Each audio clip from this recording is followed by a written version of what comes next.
Good morning. मैं doctor प्रीति गुप्ता, स्वास्तिक nursing home Lucknow से। आज का हमारा टॉपिक है एएनसी, जो कि सबसे कॉमन टॉपिक है। हम लोगों की ओपीडी में आने वाले मैक्सिमम पेशेंट एएनसी ही होते हैं, यानी कि प्रेग्नेंट लेडीज, एंटीनेटल चेकअप। तो सबसे पहले तो मैं ये बताऊंगी कि प्रेगनेंसी जो 9 मंथ की प्रेगनेंसी होती है, इसे हम लोग 3 पार्ट्स में डिवाइड करते हैं। फर्स्ट ट्राइमेस्टर, पहला, दूसरा और तीसरा महीना। सेकंड ट्राइमेस्टर, चौथा, पांचवा और छठा महीना। और थर्ड ट्राइमेस्टर, 7वां, 8वां और 9वां महीना। आपको प्रेगनेंसी में आना कब है?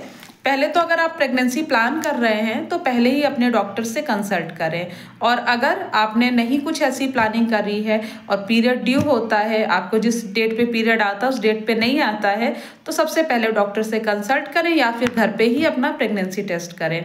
अगर टेस्ट पॉजिटिव है तो कॉन्ग्रेचुलेशंस, और आपको तुरंत ही डॉक्टर से कंसल्ट करना चाहिए, क्योंकि फर्स्ट ट्राइमेस्टर जो पहला महीना होता है उसमें भी ब्रेन और हार्ट का डेवलपमेंट शुरू हो जाता है।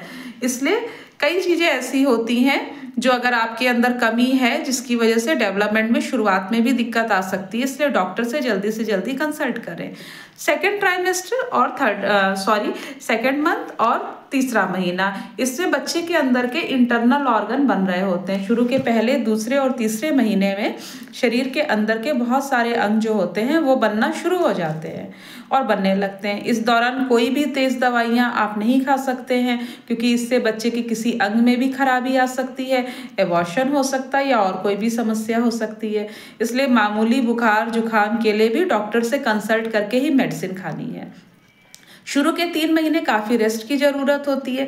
इस समय प्रेगनेंसी में बहुत ज़्यादा वॉमिटिंग, नौजिया, ये कॉम्प्लिकेशंस होते हैं। यूरिन बार बार लगती है, नींद नहीं आती है, बहुत ज़्यादा थकान होती है, सिर दर्द, बॉडी में पेन होता है, पैरों में दर्द होता है। तो इन सब के लिए भी कुछ मेडिसिन हम लोग देते हैं। साथ में फीटल डेवलपमेंट, बच्चे का अच्छे से ग्रोथ हो, इसके लिए भी कुछ दवाइयाँ दिया जाता है। बहुत से लोग सोचते हैं कि 4 महीने के बाद डॉक्टर को दिखाना चाहिए, पर ऐसा नहीं है। शुरुआत के 3 महीने सबसे ज़्यादा इम्पॉर्टेंट है, क्योंकि इस समय बच्चे के अंग बन रहे होते हैं और कहीं भी अगर कोई खराबी आ जाती है तो फिर ऐसे ही बस ये ग्रोथ करेगा। इसलिए शुरुआत में हर दवाई डॉक्टर की सलाह पे ही खाना है। ये तो हुआ फर्स्ट ट्राइमेस्टर। इसमें आपको पहली बार डॉक्टर से जब कंसल्ट करें, अपना प्रेगनेंसी टेस्ट कराते समय कंसल्ट करें। इसके बाद महीने में एक बार या 2 महीने 3 महीने पे भी आप एक बार दिखाते हैं तो भी कोई दिक्कत नहीं है, लेकिन हर बार आपको डॉक्टर से महीने 2 महीने में दिखाना जरूरी है। कुछ रूटीन चेकअप होते हैं जो फर्स्ट ट्राइमेस्टर में ही पहली बार ही कराए जाते हैं। सभी टेस्ट बार बार रिपीट नहीं होते हैं, कुछ टेस्ट आगे भी ज़रूरत पड़ती है और कुछ टेस्ट एक ही बार कराए जाते हैं। इसलिए फर्स्ट चेकअप में ये सारी चीज़ें कराना है। एक फर्स्ट चेकअप में आपको अल्ट्रासाउंड भी कराया जाता है, जिसमें हम फीटल हार्ट देखते हैं कि बच्चा ठीक बन रहा है कि नहीं, बच्चा 1 है, 2 है, ट्विंस है, इक्टोपिक प्रेगनेंसी तो नहीं है, यानी कि बच्चा ट्यूब्स में तो नहीं है, यूटेराइन है कि नहीं है, और बच्चा सही बन रहा है कि नहीं। अगर वो टेस्ट ठीक है तो आपको बार बार अल्ट्रासाउंड भी नहीं कराना है। फर्स्ट ट्राइमेस्टर में एक ही बार अल्ट्रासाउंड कराया जाता है। अब हम बात करते हैं सेकेंड ट्राइमेस्टर की, यानी कि आपका चौथे महीने से लेके 5वां और छठा महीने तक का। ये टाइम सबसे सेफ होता है। इस समय एबॉर्शन के चांस भी काफ़ी कम होते हैं और बच्चा तेजी से बढ़ना शुरू हो जाता है। इस समय माँ को बच्चे का मूवमेंट महसूस होने लगता है, जिसको क्विकनिंग कहते हैं। उसके बाद पेशेंट अपना खुद भी फील करके बताती है कि हाँ, बच्चा घूम रहा है, बच्चा ठीक है। और खाने में भी कुछ चीज़ें अब खाना शुरू कर देते हैं, अच्छा लगने लगता है खाना, उल्टी, नौजिया ये सब कम होने लगता है। इस समय हम मरीजों की मेडिसिन में कुछ चेंजेस करते हैं, जिससे कि माँ का खून बढ़े, बच्चे का अच्छे से विकास हो, बच्चे की हड्डियाँ बने और बच्चे की अच्छे से ग्रोथ हो। इस समय भी आपको एक बार डॉक्टर की सलाह करना जरूरी होता है, इसलिए चौथे महीने में आए। और कुछ अल्ट्रासाउंड और जांचें इस समय हम और कराते हैं, इसलिए चौथे में इस समय एक अल्ट्रासाउंड होता है जिसे हम टीफा भी कहते हैं, बच्चे के इंटरनल ऑर्गन्स के लिए। अगर वो ठीक है तो कोई परेशानी वाली बात नहीं है, इसलिए एक बार अल्ट्रासाउंड और जांच भी कराना होता है। छठे महीने में ज़्यादा कंप्लेंट्स नहीं होती है, सिर्फ थोड़ी सी थकान, कमज़ोरी यही लगता है। इसके अलावा उल्टी या और चक्कर इस तरह की परेशानियां नहीं आती हैं। इस समय हम बोलते हैं कि ज़्यादा वेट ना उठाइए, आराम करिए, रेस्ट करिए, थोड़ा योगा एक्सरसाइज ये भी कर सकते हैं आप। अब हम बात करें लास्ट के महीने, जो कि सबसे इम्पॉर्टेंट है, 7th, 8th और 9th मंथ।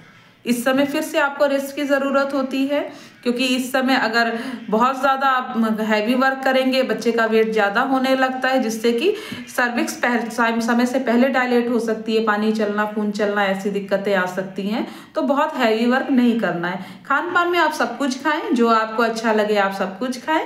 खान पान में कोई दिक्कत नहीं है, जो भी अच्छा लगता है खाएं। न्यूट्रिशियस खाना खाएं। आयरन और कैल्शियम के नेचुरल सोर्सेज भी लेते रहें, जैसे दूध पिएं, ग्रीन वेजिटेबल्स खाएं, फ्रूट्स खाएं और खाना अपना टाइम से खाएं। खाने में आपको थोड़ा एक्स्ट्रा कैलोरीज की ज़रूरत है, इसलिए थोड़ा ज़्यादा खाना खाने की ज़रूरत है।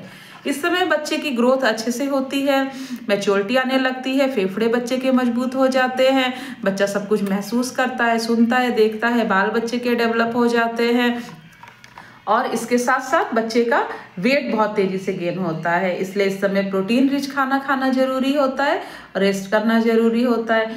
7वें, 8वें और 9 मंथ पे बच्चा का पोजीशन में भी आ जाता है, बच्चा घूम के इस तरह से सीधा हो जाता है, हेड नीचे आ जाता है, जो कि डिलीवरी के लिए बहुत अच्छी पोजीशन है। इसके अलावा फेफड़े मजबूत हो जाते हैं, जिससे कि बच्चा जब हो तो अच्छे से सांस ले सके। और इस समय आपको डॉक्टर से कम समय पे ही मिलना होता है, जैसे कि आपको 10 दिन पे या हफ्ते भर में या 15 दिन में एक बार चेकअप कराना होता है। इस समय हम हर बार जब भी आप आते हैं, मरीज का वजन नापते हैं, बीपी नापते हैं, पेट देखते हैं, बच्चे की धड़कन सुनते हैं, सब कुछ ठीक है कि नहीं। बच्चे की धड़कन की भी एक रेंज होती है, उस रेंज में है या नहीं है, उससे ज़्यादा है, उससे कम है, मूवमेंट सही से हो रहा है कि नहीं, ग्रोथ सही से हो रही है कि नहीं। और फिर हम डिलीवरी को प्लान भी करते हैं, पेल्विस असेसमेंट करते हैं कि पेल्विस ठीक है, नहीं ठीक है, नॉर्मल डिलीवरी लायक मरीज है या नहीं है, उस हिसाब से हम प्लान करते हैं। और लास्ट का एक अल्ट्रासाउंड कराते हैं, जिससे रेटिंग होती है कि कब तक डिलीवरी होगी और कोई और कॉम्प्लिकेशन तो नहीं है, डिलीवरी हो सकती है या नहीं, या फिर ऑपरेशन करना पड़ेगा। तो रूटीन ANC चेकअप के लिए आप हमारे हॉस्पिटल में आइए। सुबह 9 बजे से लेके 2 बजे तक मेरी OPD है और शाम को 5 बजे से लेके 8 बजे तक OPD का समय। इमरजेंसी कंडीशन, कभी बच्चे का मूवमेंट ना हो रहा हो, पानी चल रहा हो, खून चल रहा हो, या और कोई समस्या है, बहुत ज़्यादा बॉडी में पेन हो रहा है, समय से पहले पेन हो रहा है, तो आप ऐसी इमरजेंसी कंडीशन में कभी भी हमारे हॉस्पिटल में आ सकते हैं। मैं 24 घंटे यहाँ पे अवेलेबल हूँ इमरजेंसी के लिए। इमरजेंसी में आप कभी भी आइए। और ज़रूरी नहीं है कि हर बार पेन हो रहा है तो डिलीवरी ही हो जाएगी। अगर बच्चा प्री टर्म है, प्री मैच्योर है, तो हम लोग डिलीवरी नहीं करना चाहते। हम चाहते हैं कि अगर थोड़ा भी दर्द हो रहा है तो आप आइए, ताकि उस दर्द को रोका जा सके और डिलीवरी अपने समय से ही हो। क्योंकि अगर जब समय से फुल टर्म बच्चा होता है तो बच्चे को कोई रिस्क नहीं होता है, माँ और बच्चा दोनों हेल्दी होते हैं। लेकिन समय से पहले जब होता है तो बच्चे को कभी फेफड़े की दिक्कत होती है, सांस लेने में दिक्कत, प्रीमेच्योरिटी होती है, तो और भी कई तरह की समस्याएं आ सकती हैं। Thank you.